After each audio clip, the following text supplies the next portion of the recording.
Hello friends, आपका स्वागत है आपकी अपनी वेट टॉक सीरीज़ की कराणों बाग के अंतर्गत, जो मैं आपके लिए हर संडे के संडे लेकर के आता हूं। वैसे वेट टॉक सीरीज़ आपके लिए बहुत ही अच्छी और नॉलेजेबल होती है, क्योंकि वेट टॉक सीरीज़ के अंतर्गत कई क्वेश्चनों का जवाब आपको एक साथ देखने का सुनने को मिल जाता है। मेरी जो अदर वेट टॉक सीरीज़ है 90 बनी हुई है, वो भी वेट टॉक सीरीज़ आप जाकर के देख सकते हैं। यदि जो क्वेश्चन यदि छूट गया है, मैं हर वेट टॉक सीरीज़ के अंतर्गत अलग क्वेश्चन चूज़ करने की कोशिश करता हूँ, ताकि आपको क्वेश्चन बार बार रिपीट ना हो। यदि आपको और भी जो क्वेश्चन का जवाब नहीं मिल रहा है, तो मेरी वेट टॉक सीरीज़ बनी हुई है, वो आप जो मेरा चैनल है वहाँ पर प्लेलिस्ट में जा कर के और वेट टॉक सीरीज़ के नाम से आएंगी, वहाँ पर आप जा कर के देख सकते हैं।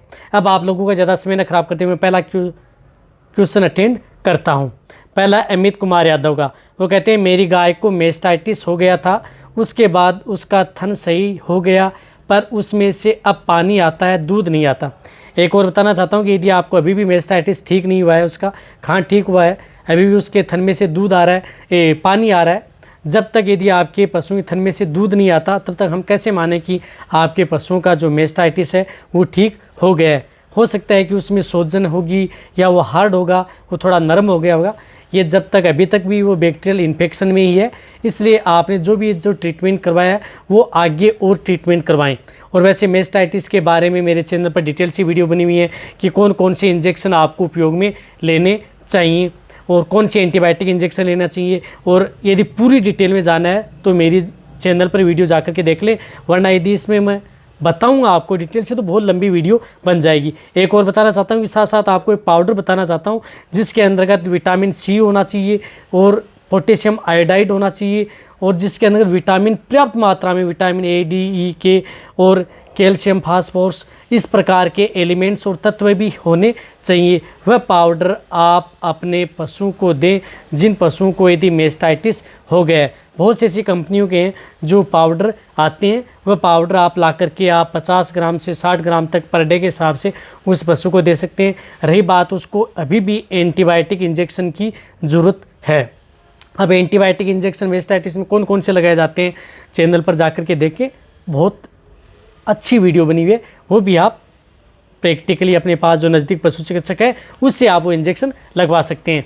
अभी कहते हैं Shubham Patel, please help me sir, मेरी गाय का अगला पाँव से बिल्कुल चल नहीं पा रही है। हमने 4-5 डॉक्टर को दिखा दिया, बट कोई भी अच्छा फ़ायदा नहीं हुआ है और उसकी वजह से वह अच्छे से दूध भी नहीं दे रही है। Please sir help me. देखो, यदि आपकी गाय क्या है कि अगले पाँव से चल नहीं पा रही है, आपने कई डॉक्टरों को दिखा दिया है, तो आपने ये नहीं बताया कि उन्होंने क्या बताया। देखो, एक कई बार इस प्रकार की यदि आपके डॉक्टरों ने देखा होगा अगले पैर से नहीं चल रही है, तो ये देखा होगा कि उसमें ब्लड का सर्कुलेशन है या नहीं है, यदि वो पैर नीचे रखती है, कितना उस पर अपने शरीर का वज़न डालती है उस पैर पर, उसी की हिस्ट्री लेनी पड़ती है। आपने ये नहीं बताया कि जो पैर रखती है वो कभी कभी पैर तो रखती है, वज़न भी ले लेती है। यदि उसमें ब्लड का सर्कुलेशन है, पैर रखती है, थोड़ा वज़न लेके के चलती है, तो ठीक हो जाएगी। कई बार इस प्रकार की दिक्कत हो जाती है, कहीं इस प्रकार की चोट लग जाए अंदर, या किसी प्रकार के अंदर जो ट्यूमर बन जाए, और आपको क्या है कि जो पाँव है उसके नीचे भी देखना चाहिए, कहीं कुछ इसके अंदर कुछ इस तरह का फंसा हुआ तो नहीं है। जब तक आप उसकी हिस्ट्री अच्छी तरह से उसका डायग्नोसिस पाँव का नहीं कर पाओगे, तब तक उसका आपको रिजल्ट नहीं मिलने वाला। कई बार बहुत से इस प्रकार के इंजेक्शन लगा दिए जाते हैं पशुओं के पाँव पर, और वो ठीक नहीं हो पाता है, और मिलता है उसमें कहीं पर इस प्रकार की कोई कंकरी लगी हुई नीचे खुर के अंदर, या कुछ इस प्रकार की निडल लगी हुई मिलती है। तो पूरी हिस्ट्री लेना ज़रूरी है। यदि आप पूरी हिस्ट्री नहीं ले पाएंगे, तब तक आप उसका इलाज नहीं कर पाएंगे। इसलिए आप उसकी पूरी हिस्ट्री लें और डायग्नोसिस करें। डायग्नोसिस करने के बाद में यदि आपका पशु अकड़न है या लंगड़ेपन का इलाज है, तो उसके बारे में मेरे चैनल पर डिटेल से वीडियो बनी हुई है, कौन से इंजेक्शन उपयोग में लेना चाहिए। यदि इस प्रकार की यदि दिक्कत भी है, तो आप इसमें टोलफेनामिक एसिड या मैक्सटोल इंजेक्शन आप अपने पशु चिकित्सक से लगवा सकते हैं, या इस प्रकार की जो टेबलेट आती है टोलफेनामिक टेबलेट, वह भी टेबलेट उस पशु को दे सकते हैं।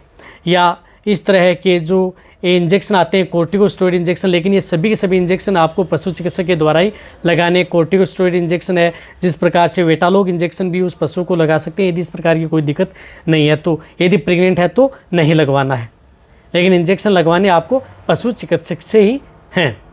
यदि बहुत सी इस प्रकार के मेरे पास मैसेज आ रहे हैं कि सर मेंबरशिप, यदि आपको इस चैनल की यदि मेंबरशिप लेनी है तो जो आपको स्क्रीन पर जो नंबर दिख रहे हैं व्हाट्सअप, इस नंबर पर आप व्हाट्सअप कर सकते हैं और आप इस चैनल की मेंबरशिप ले सकते हैं। मेंबरशिप लेने के बाद में ही आप मेरे से डायरेक्ट कॉल या मैसेज कर सकते हैं। एक और बताना चाहता हूँ कि जब तक आप मेंबरशिप नहीं लेंगे तो आप इस नंबर पर कॉल ना करें, मैसेज अभी आप तभी कर सकते हैं। और मेंबरशिप का कुछ पे करना होता है, वो आपको देना ही होगा। यदि आपको कोई जानकारी लेनी है किसी भी प्रकार की मेडिसिन, लिक्विड या किसी भी प्रकार की पशुओं की बीमारी से संबंधित, तो आपको डायरेक्ट मेरे से कॉल करके ले सकते हैं। जो एक अपना चैनल है दूसरा विजेंद्र वेट केयर, उस चैनल को भी आप सब्सक्राइब करें, क्योंकि उस चैनल पर भी आपको बहुत ही अच्छी और नॉलेजेबल वीडियो आने वाले समय में ऐसे ही मिलने वाली हैं। उसका लिंक आपको डिस्क्रिप्शन में मिल जाएगा। अमित कुमार यादव कहते हैं, सर गाय बच्चा देने के बाद नहीं खा रही है, ये पाउडर दे सकते हैं क्या? देखो, गाय बच्चा देने के बाद में कुछ नहीं खा रही है तो वो बात करें रुचामेक्स पाउडर में। रुचामेक्स पाउडर का जो एक मैंने वीडियो बनाया था उसमें उसने कमेंट्स किया था, यदि आपका पशु बच्चा देने के बाद में कुछ नहीं खा रहा है, रुचामेक्स पाउडर आप उस पशु को दे सकते हैं। बहुत ही अच्छा बेनिफिट मिलता है। 15 से 30 ग्राम आप पर डे के हिसाब से दे सकते हैं। ज़्यादा देंगे तो आपके पशु को डायरिया होने के चांस है, इसलिए आप 15 से 30 ग्राम दे सकते हैं। और उसके साथ जामुन सिरका मिला करके यदि आप अपने पशु को देंगे तो बहुत ही अच्छा रिजल्ट मिलेगा, जो पशु खाना पीना कम करते हैं बच्चा देने के बाद में। और जिस प्रकार से आप डाइजेस्टिव जो पाउडर आते हैं वह पाउडर भी आप उस पशु को दे सकते हैं। यदि आपके पशु में इस प्रकार की दिक्कत होती है बच्चा देने के बाद, बहुत से पशु में इस प्रकार की दिक्कत होती है, वो खाना पीना कम करती हैं, दे कोई साइड इफेक्ट नहीं है, बट आपके पशु का दूध भी बढ़ेगा और आपका पशु स्वस्थ भी रहेगा। अब कहते हैं कि बेलामाइल इंजेक्शन प्रेगनेंसी सेफ है क्या, मल्टीविटामिन इंजेक्शन प्रेगनेंसी सेफ है क्या?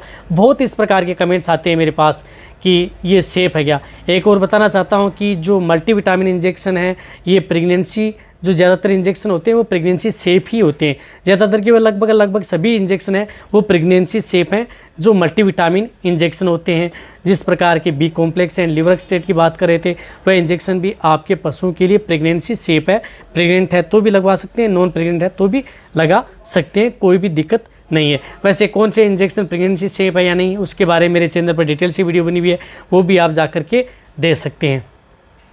बहुत इस प्रकार के मेरे पास कमेंट्स आते हैं कि सर आप जो ये वीडियो बना रहे हैं इससे क्या है कि जो झोला छाप हैं उनको बहुत ज़्यादा बेनिफिट मिलता है, और जो हम BVS MVS कर चुके हैं उन लोगों के लिए बहुत नुकसान हो रहा है। एक और बताना चाहता हूं कि मैं यहाँ पर किसी को डॉक्टर बनाने के लिए नहीं हूँ, मैं सिर्फ और सिर्फ मेरा ज्ञान आप लोगों को दे रहा हूँ ताकि आप लोगों को ज्ञान मिले। जो भी वेटेनरी से संबंधित हैं, जो वेटेनरी कर रहे हैं, उनको अच्छा नॉलेज मिले ताकि उनको कोई दिक्कत ना हो किसी भी इंजेक्शन के बारे में, टेबलेट के बारे में या किसी पाउडर के बारे में।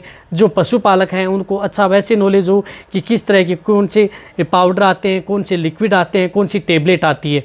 तो आप इस तरह से घबराए नहीं, यदि आपको अच्छा काम आता है तो आप अच्छा काम करेंगे भी। किसी भी यूट्यूब पर वीडियो बनने से आप लोगों को कोई नुकसान होने वाला नहीं है, इस बात का आप ज़रूर ध्यान रखें। जो बार बार कमेंट्स करते हैं, मेरा काम सिर्फ नॉलेज देना है। यदि नॉलेज नहीं दूंगा तो कई इस प्रकार के जो पशुपालक हैं उनको भी नुकसान होता है इन चीज़ों से। तो हमारा काम सिर्फ नॉलेज देना है। हमारा काम ये नहीं है कि आपको मैंने जो इंजेक्शन बताए हैं वो इंजेक्शन आप खुद ही प्रयोग करें। हमारा मकसद है कि जो भी मैं इंजेक्शन बताता हूँ, शेड्यूलाइज्ड ड्रग्स बताता हूँ, वो सिर्फ और सिर्फ पशु चिकित्सक के द्वारा ही आपको लगवाने हैं। पाउडर है, फीड सप्लीमेंट, वो आप अपने पशु को दे सकते हैं। तो यदि आपकी वजह से यदि उन लोगों के लिए ये सलाह नहीं दूँ तो पशुपालकों को भी भारी नुकसान हो जाएगा। और जो नए वेटेनरी स्टूडेंट हैं उनको प्रॉपर नॉलेज नहीं मिल पाता है, उनको भी ये वीडियो है जो मैं बनाता हूँ उनके लिए बहुत ही ज़्यादा फ़ायदेमंद होते हैं। अब आपको मैं ज़्यादा ज्ञान है, देखिए यदि आपको ये मेरी वीडियो अच्छी लगी है तो नीचे जाके आप कमेंट में लिखें। मेरी वीडियो को आप अपने दोस्तों के साथ, पशुपालकों के साथ और मेरे जितने वेटेनरी स्टूडेंट हैं उनके साथ आप इस वीडियो को जितना उसके शेयर करें। मेरी वीडियो को आप लाइक करें, आपके एक लाइक से मेरे को मोटिवेशन मिलता है और मैं आपके लिए अच्छे से अच्छे नॉलेजेबल वीडियो आपके लिए हर समय ऐसे लाता रहूँगा। यदि आपने अभी भी इस चैनल को सब्सक्राइब नहीं किया तो जो लाल वाला बटन आपको दिख रहा है उसका कोई पैसा लगने वाला नहीं है, बट आपको बहुत ही अच्छी और प्रॉपर ही नॉलेज मिलने वाली है आने वाले समय में। तो इसी तरह से आप मेरी वीडियो देखते रहें। यदि आप लोग कमेंट्स करके बता सकते हैं कि यदि आप सहमत हैं, तो यदि इस चीज़ से सहमत हैं कि आप सर जो इंजेक्शन के बारे में हमें डिटेल सी वीडियो बना करके देते हैं तो हमें ज़्यादा नॉलेज हो गया है इसलिए अब न बनाएं, तो आप कहेंगे तो मुझे ज़रूरी नहीं है कि आप लोगों की विपरीत मैं जो ये वीडियो बना करके आप लोगों को मैं दूंगा। वैसे भी मेरे पास इतना वक्त नहीं है। इसी तरह से आप मेरी वीडियो देखते रहें, इसी तरह से आप मेरे को प्यार देते रहें। थैंक्स, धन्यवाद।